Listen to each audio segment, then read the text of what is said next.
Attention bobsled riders! You will soon be embarking on a thrilling podcast down the icy slopes of the Matterhorn, so please remain seated, keeping your hands, arms, feet, and legs inside the bobsled at all times.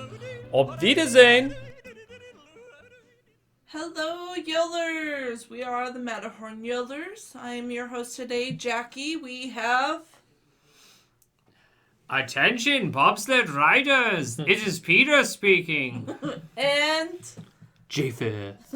And today we will be talking about urban myths, part 2. Part 2. This is an ongoing series of ours. There's always so much mystery and fake, stories. So many, facts or news, and you're like, is that real? Is that real? It's almost been a year since our last one. So. Has it really been that Yeah, I long? think it was February or something like that. It's flying by.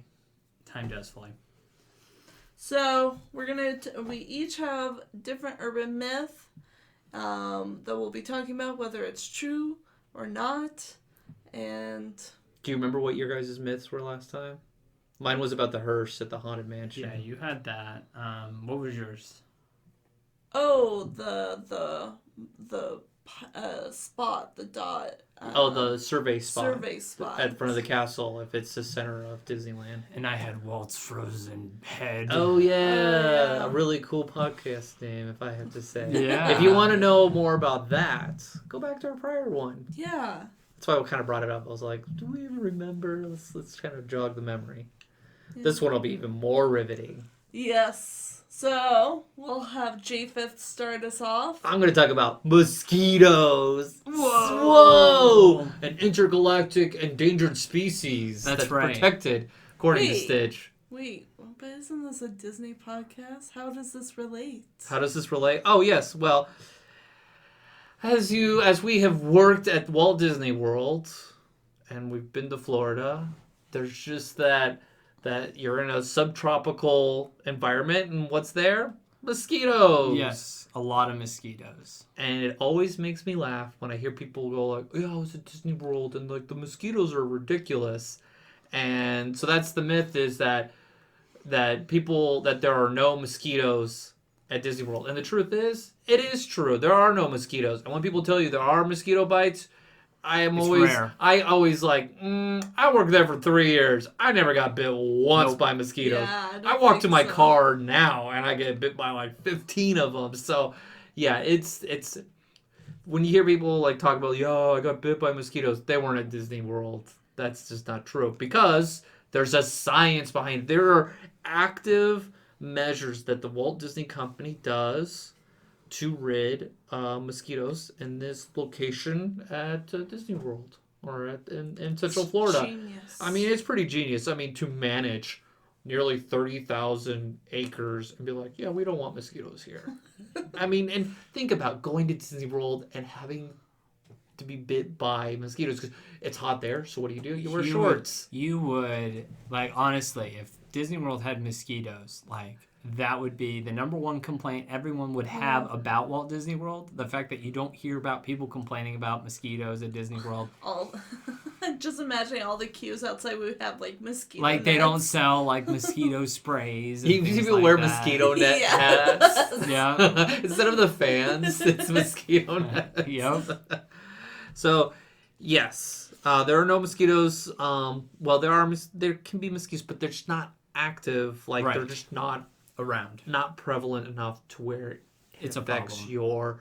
your experience going there. And so there are different steps that were done. And so it all starts with Walt Disney at the World Fair in 1964, which we've done a podcast on. Great episode. Go back and I listen think to it's a that great one.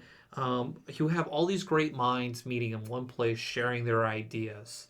And so Walt met Major General Joe Potter, and like I said, the U.S. used to manage Panama Canal Zone, and Walt wanted to learn how to get rid of these mosquitoes and keep them out. And so the U.S. apparently had come up with methods, and he hired him to be a consultant to do so. And so Potter created a drainage. He dug a drainage ditch. I was just thinking of the Doug little shorts, and where Doug is like, yeah, like, I digged the hole, and he's like, no, Doug, you dug the hole, and he's like, yes, I am Doug. So I'm like really confused about my digs and Dougs right now. Drainage ditch. So he built these drainage ditches to drain the swamp, and so that they could build it, and then they can kind of manage it. And so that is one way that they do, so they can keep the water moving, and to keep it from collecting into that swamp-like state. Another thing that they do is there's no still water there. You know, water is always moving. You have fountains, you know, like rivers of America. The water's moving. And if the fountain isn't running, it's drained. Yep. It's like it is moving actively. You may not see it, but it is moving. It's one of the reasons why I believe the Muppet fountain is in front of Muppet Vision 3D is no longer a fountain. It's now like a planter. A planter now. That makes sense. Where there is like, they don't. So we want to like keep this active, or do we just Right. want to get rid of it? And so they set up a program. Oh, I totally missed it with the water, or with the mosquitoes set up by Major Joe Potter. I totally missed this. The mosquito surveillance program, where it includes entomological experts. I hope I said that right. I assume these people study mosquitoes, and so he created this team, and this team is still in place to this day. So back to the water. Yes, no water is standing still, because water allows for breeding the eggs to be laid and hatch from there. And so they, like, I remember reading a book about Africa, and they say like plastic bags were the result of a lot of like malaria, because mosquitoes will lay water that would sit in the bag, and so that's why they're like trying to get rid of those bags, because it would try to reduce malaria and the deaths from that. That's not why Disney doesn't have plastic bags at the park anymore. That's a whole other. That's a whole other issue. Where, but they are also active with no plants that allows for puddling, and so they're very strategic with the plants and how water is absorbed and doesn't sit in it. Let's see. They're very careful with their structure design. They are all sloped, and they have a drainage system, so there's no puddling in these buildings. And so that's, you know, they were definitely thinking of the end user, or the guest in the park when they were coming up with this. Let's see, what else do they've got? They also have fish that eat mosquito larvae, like minnows and koi and goldfish, and also these fish called mosquito fish that actively hunt or eat mosquitoes or their larvae.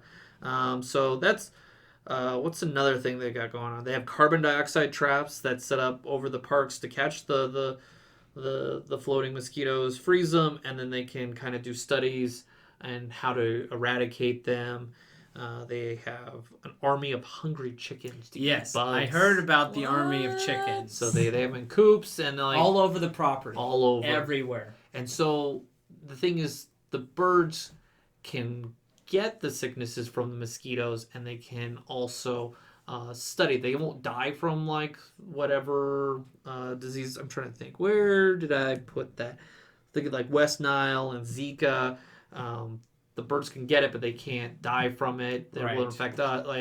It doesn't affect them as it does affect us. And so they can study them, and they can go like, okay, so we have these things breeding here at this location. We need to treat. We need to do it. We need to eradicate or do other measures. And so yeah, they have those hungry chickens. Anything else? No, there's really nothing else. It's a fairly simple, all I'm saying is natural way of taking care of Oh, yes. mosquitoes. I totally forgot the one thing. There are no pesticides. So you think they just spray this giant pesticide over? Nope. No. So garlic. They use liquid garlic. They spread it. Mosquitoes hate the scent. We don't smell it, which is surprising because someone's cooking garlic in the kitchen. You're like, that smells good. What do we have for dinner tonight? So they're deterred by the scent of garlic. Walt turned the vegetable into a spray, and that is used today. People can smell it, but mosquitoes can. I remember having bad mosquitoes when I was living abroad, and Mom sent me garlic pills, and boy, was it good at deterring people. Yeah, I mean, it's supposed to like go through the system and your pores, and then they can't deal with you. I think at that point, the temperature was so hot there were no more mosquitoes, but yes, I was still dumb going like, I'll just keep taking these garlic pills. So, Jack, you work in the hotels. Do they have complimentary bug spray? They say that they give them away, or they say... I had never seen it. Okay, because somebody had mentioned like, oh, you can ask for complimentary bug spray. It was almost like a security blanket. You're not going to need it, but like, I guess guests could have the option to Never have had it. a guest ask for bug spray. Never saw bug spray. Okay, I was kind of curious about that. Like, I read online, I was like, well, that's Jackie. She was there at the front desk I'm sure they had it at the gift shops. for the suckers. Yeah. You don't have to pay for it. You just have to ask for it. But no, I never saw it. And I mean, I worked at a deluxe, so if a deluxe was gonna have it, we would have it. But I never saw it. Doesn't mean we didn't have it. I was just curious.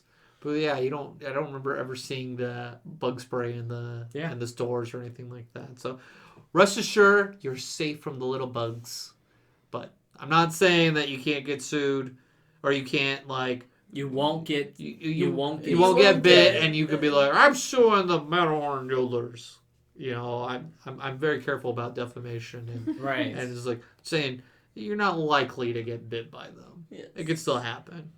So be safe out there. You're still outside. Be safe out there, all right? And that completes my urban legend. So yes. It is true. It's There are no true. mosquitoes. Yes, there are no mosquitoes. Yes. So my urban myth is Disney has smells to mind control you to buy things. It's true. It's absolutely true. The stupid almonds. The cinnamon almonds. They're just making almonds. And they taste like garbage. Every time I'm like, oh, it smells like Christmas. I'm going to eat it. And it does not taste like Christmas. Yeah. Well, so they say that Disney is shooting out smells to brainwash people in the parks, and it's kind of true. Manipulate. Yes, and To trick your senses into wanting things that you really don't really want. And, so there's a lot of reasons why they do it. The main thing is smells is one of the biggest things that trigger memories. It's true. And it's one of, like, your stronger senses. And so when you smell a certain thing, you become a little bit more nostalgic. And Disney parks all have a unique smell to them that just make you happy. yes. It is a true statement.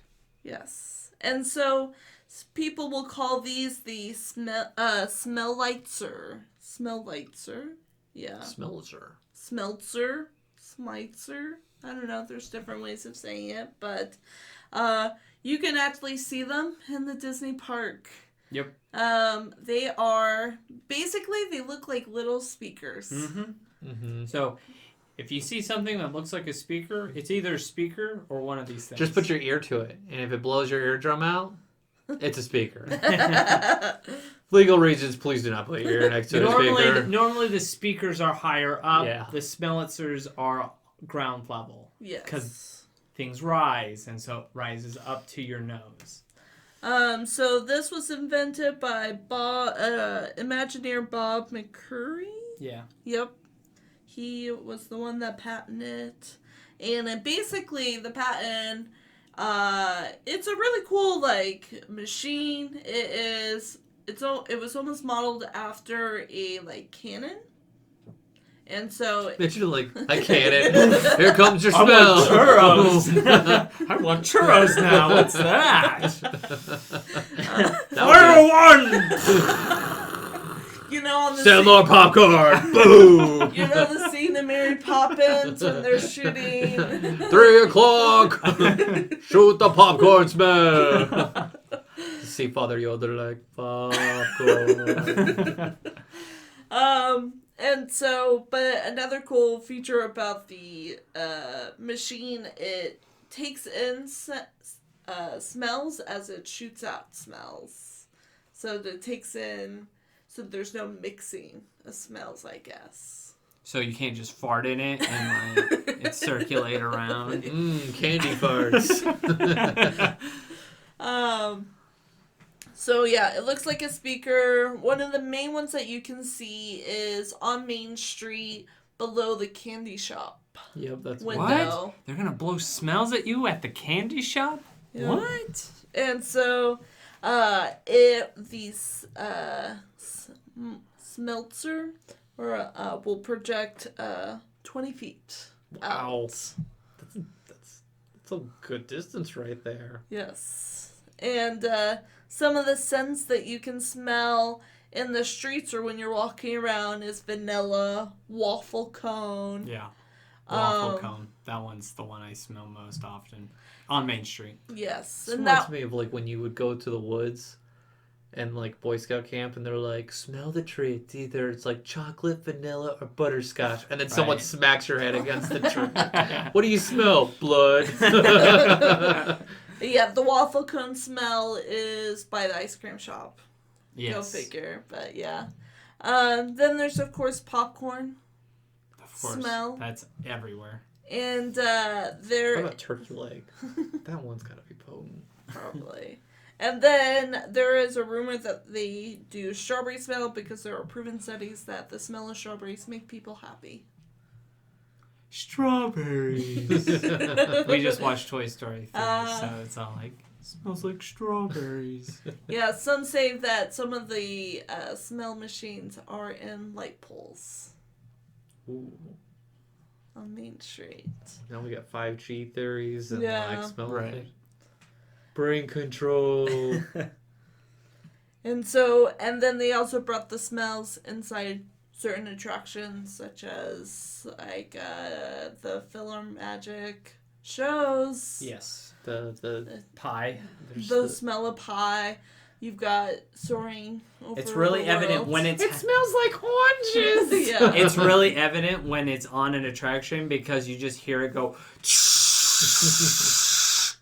So, yeah, you start hearing that noise in a show or a ride, you're getting some sort of sense blown. They say they have it in Haunted Mansion and Pirates of the I don't know anything about the Caribbean. Haunted Mansion. It Yeah. just smells like old building to me. Yeah. Well, that's probably the general... That's just it's The deal. a 40-year-old building. That's why I Yeah. said like I didn't smell anything there. And then of course they do a lot. Each Disney resort, like hotel, will have a smell. So Which those candle making companies make a fortune with those different smelling candles. yes, there's actually little boutiques and stuff that sell the smell of each resort. I have one for Animal Kingdom Lodge. It smells like elephant dung. But you know, if you're at the Beach Club Resort, it smells like, you know, the ocean and the beach and stuff like that. So that is the smell. The Floridian smells like rich, snobbish smells, you know? It could be anything. Florida is Yeah. like I said, it's a microcosm of the U.S. And I don't know if it's a good microcosm.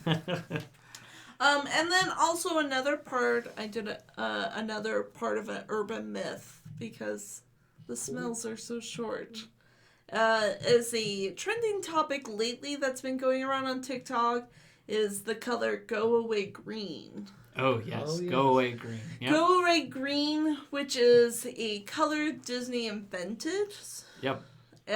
Which basically is to hide something not to dwell on.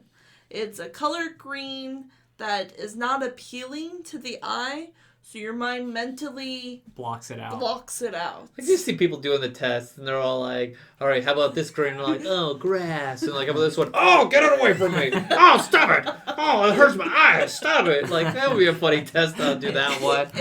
It's not necessarily that. It's more of like It's not rememberable. right. It's people aren't going to. So that's why like you'll see like the scrims when they're covering up buildings will be that sort of The green railing around the color. grasses that go away green. And for example, the door of Club 33 is go away green because they don't want you to see it. Don't look at it. I Don't just think them pay doing the attention testing to it. still, and they're like, "How about this green?" You start vomiting. I go, "Okay, not that color. That's a bad green." And then they have hiding blue, where It's they called- think that what's the it's I'm color? called invisible. You got drag. Blending blue. Blending blue. So Yes. basically, it's a very light blue, and they put this on taller buildings, so when you're That they looking wanna up, hide. it kind of blends with the sky.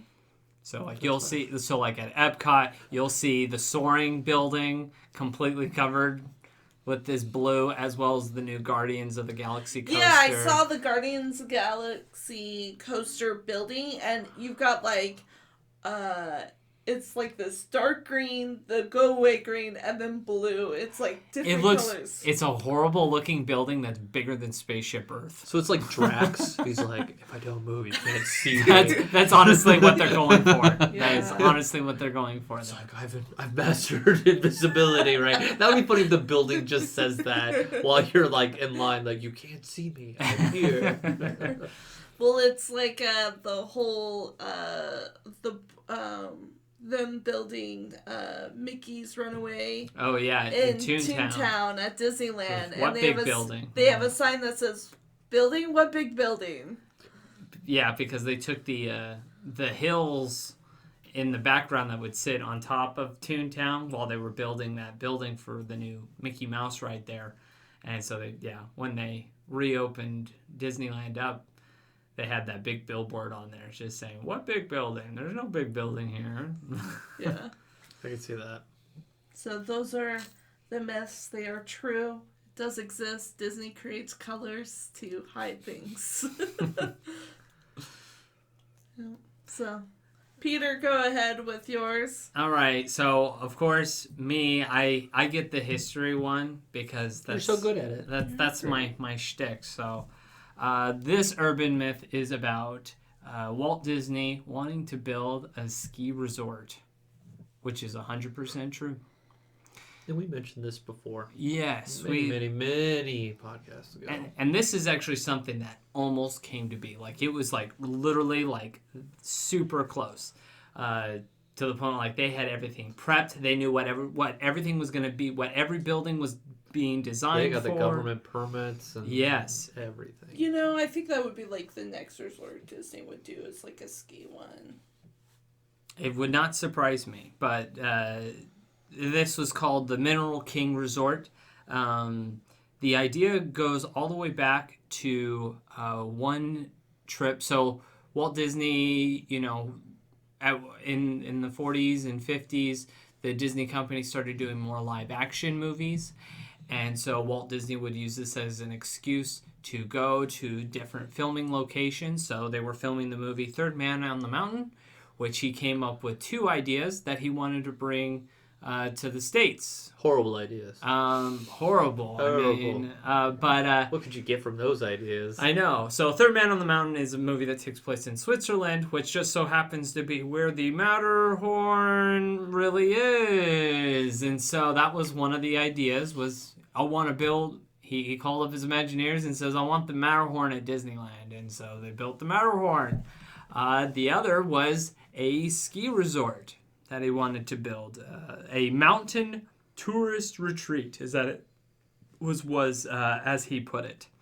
And so this was something that was in the works for a while. It was kind of put on the shelf for a long while. In 1960, he was really...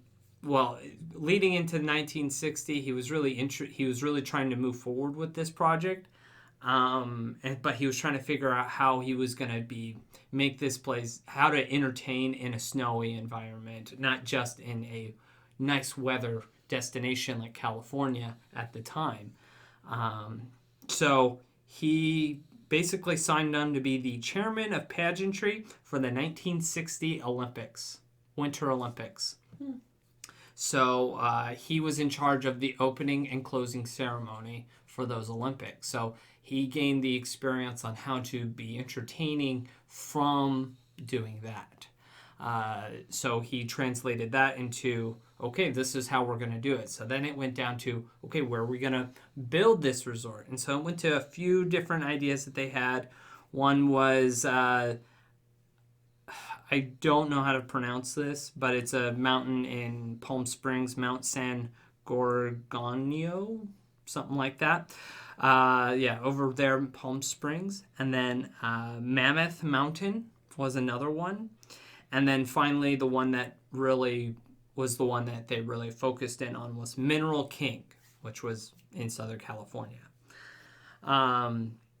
So at that time, Mineral King Valley, where the resort was going to be built, was technically not part of the national park. It had gotten... There were many attempts prior to add that sliver to the national park, but it was just never done. It was actually part of the Sequoia Game Refuge. So it was 15,000 acres, and so this was going to be a joint project with the U.S. Forest Service. So they were working in tandem with each other to make this resort happen. In fact, they were estimating that this was going to be a more popular location than Yosemite. Which is huge. Yosemite is quite a busy park. Yes, so they expected this to be even bigger than that. And Walt Disney wanted this to be a destination for not just a winter destination, but a summer destination as well, which is quite difficult for any sort of ski resort to do. Many have tried, many have failed. Some are somewhat successful at doing it, but for the most part, it's difficult to do that. Yes. So Walt Disney's basic idea was, we're going to create this resort where it's not necessarily a ski resort. You can go skiing, but that's not the purpose of the resort. So they made it, his design was to make it an all-encompassing sort of thing. There was obviously a lot of appeals to not make this happen. A lot of people fought this. And they talked about some of the things. So let's see here. So some of the things that they planned in the wintertime was ice skating, I can't pronounce it. Bagonagging. Oh my gosh, I can't say that. Sleigh rides, dog sled runs. Those were just some of the winter activities that would be there. Tobogganing. That's it. Tobogganing. I didn't put the two in there. That's why I was thrown off. Tobogganing. And then in the summertime, they were going to use the ski lifts to take you up to mountain trails, to fishing spots, to cave exploring. And they were going to have wilderness lectures by Donald Duck, which that would have been an entertaining show to that would have been fun. to be a part of. To be Donald Duck. Summertime and you're in a suit giving lectures. They even talked about having like a restaurant and like a theater up on top of the mountain, as well as like in the valley, as well as a show which we did get in both our theme parks, which was the Country Bear Jamboree. That was originally designed for this Mineral King Resort. There was a lot of shops, and it was literally designed to be like a Main Street design. Like they had all the concept art. It was really like a Main Street. They had a little fire station, a police force. That like it was literally like a little mini town. And you would need that when you're out there and you're going to be servicing that many people. You have to have that search and rescue. I totally see that. So then came the discussion of like, okay, so how are people going to get there? So in order to get there, it's a very narrow passage, and for the amount of visitors, that narrow passage was not going to be sufficient enough for the traffic. And so they talked about having a train. So they were going to build a train ride from at one point to get you to the Mineral King Resort. So, and Walt was really pushing for the train because, as a lot of Walt Disney fans knows, Walt loved trains. He's a train guy. So, There were a lot of things that held this project up. One of the big setbacks was, of course, Walt Disney's death. His death, and then there was also environmentalists. Correct. Yeah. The environmentalists really pushed things back. They were really getting their momentum. The Sierra Club, Yeah. it was the Sierra Club that really, this went all the way up to the Supreme Court, whether or not Disney could do this or not. And eventually the Supreme Court said, yeah, they can totally do it. It's full within the rights for them to build the resort. So Disney won there, but everything came down to who was going to pay for the roadways and the development to get to the resort. Disney didn't want to pay for it, and neither I'm sure did... they tried to get the federal government to give them a grant. And the Forest Service said, no, we're not going to pay for it either. And that's where things fell apart. And then in 1978, that whole stretch of land was eventually added to the national park. So, like, literally, like, this was something, even after Walt's death, like, they were really pushing to get this done. Yeah, and they it just finished never Epcot, came to and they're be. just like, all right, what are we going to do with this? No, Epcot was under construction. Well, I mean, in the 70s, Yes. but like, the late, Right. You got the Magic Kingdom being built, and so you get to a certain point where it's all like, when are we, or if we're going to ever get into something like this, and you're getting people retiring. Yes. So, yeah. So that is the history of the Mineral King Resort. It's something that I think Disney has been starting to experiment with. That's why we have Aulani in Hawaii. I think that was a step in there. The beach resort in Florida. Yeah, there's one They there. have their own, like, Discovery Cove Island for the... So, is it possible that cruise. we get a revival to Mineral King? Not necessarily Mineral King itself, because that's part of the national park now, but something like it. Quite possibly. We'll see. You know, I wouldn't as hold I my could breath see something anytime maybe soon. international. it's one of those Yeah. things that a lot of these ideas never die. Yeah. Or a fragment of it pops up somewhere else. Correct. So like you'll see tributes of this all over the place. I think there are a few references to this over in California Adventure in that little Redwood Creek area. So Makes sense. They got so many projects, and you know, it's all about managing. Like we were just discussing, like how do you manage these projects, and like how much money are we going to get in this return? So yeah, Yeah. that's a huge game because everyone thinks Disney has this pile of cash. We're like, okay, you get this money for this, and it's like no, it's a shuffling. You of want Yes. $10 million? Here's $10 million. Yeah. Oh, you want $1 billion? Here's $1 billion. Yeah. No, it's not. Disney has a lot of money, but they also have to manage a lot of They- different assets. You know, they take out loans that are like 100-year loans, and you know, it's like the same. It's very similar to the Netflix business model, but the thing is, like Disney can back up necessarily. You know, Yeah. Netflix has been around for like what 10, 15 years. Right. We'll see if they're around 100 years. Walt Disney Company, we're like, yeah, we could definitely see this lasting for another 100 years. Yeah. So they got to manage debt, and there's just the flowing and movement of money. 'Cause And Disney did get burned. There's been a few times where Disney's gotten burned throwing money around. For example, Disneyland Paris. That was the big one that I think has really still resonates and still hurts the company today. yeah. Yes. Is the amount of money they threw into that park and did not get back. I think that's changed their whole structure in terms of, especially stateside.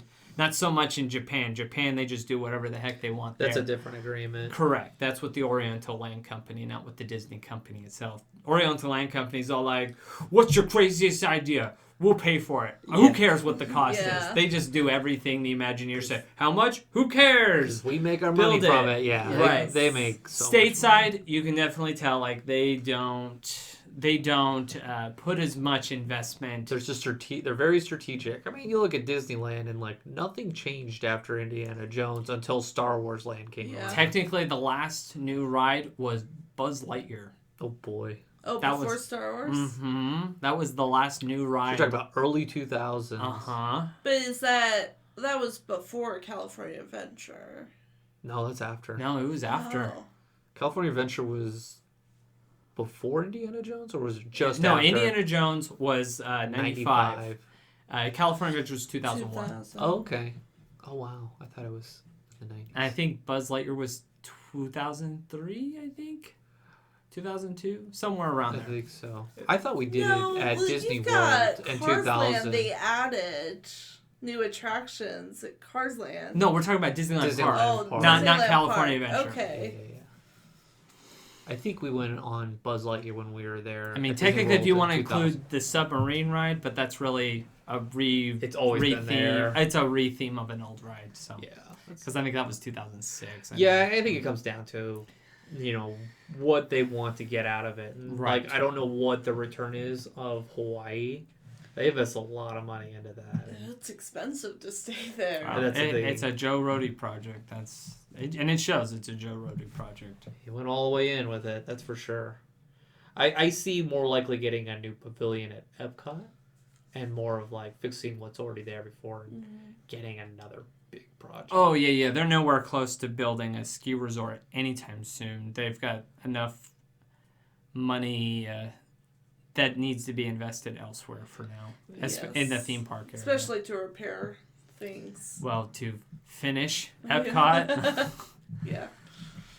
That would work. And it just has to be the right. You got to get property and you get it. So I could definitely see if the opportunity presents itself. Yeah, why not? Hold on to it. Because I don't know what their land ownership is anymore for a project like that. Find a ski resort. Disney would have to buy out would have to- another. I think so. They would buy out a ski 'Cause resort. geoscience and how like site research and trying to find the right site. I mean, it's down to algorithms and people are finding like, okay, I need this slope and this degree to get these kind of like ski experiences. I just don't like. I think that land would be snatched up already by now. Totally. So yeah, you'd have to buy something existing. Yeah, I could see maybe like Disney buying a ski resort and then like future probably like after, we're long and gone. They get like host Olympics or something. That would be cool. Disney Olympics. Disney Olympics. Why not? I can Yeah. see the ears, and then for the rings. Doing that. How many Mickeys can you make with the Olympic rings? Yeah. So, all right. Well, that was our episode on urban myths, but truths. They're all true They're this all time. true. We did all false last time, and now this time we're doing all true. So next time we'll see what you get. We'll see what you Yeah. get. You can follow us on Instagram. We have a Facebook page. You can email us, matterhornyodlers@gmail.com. You can leave us a voice message on our Anchor page if you like. Tell us what urban myth you would like us to discuss next. Yeah, if there's an urban myth that you've heard that you want to hear more about, let us know. But that's all the time we have. Have a magical day. Thank you for joining us on this week's episode of the Matterhorn Yodelers. Please remember before your bobsled comes to a complete stop to follow us on Facebook and Instagram. And remember, Remain seated, please. Permanecer sentados, por favor.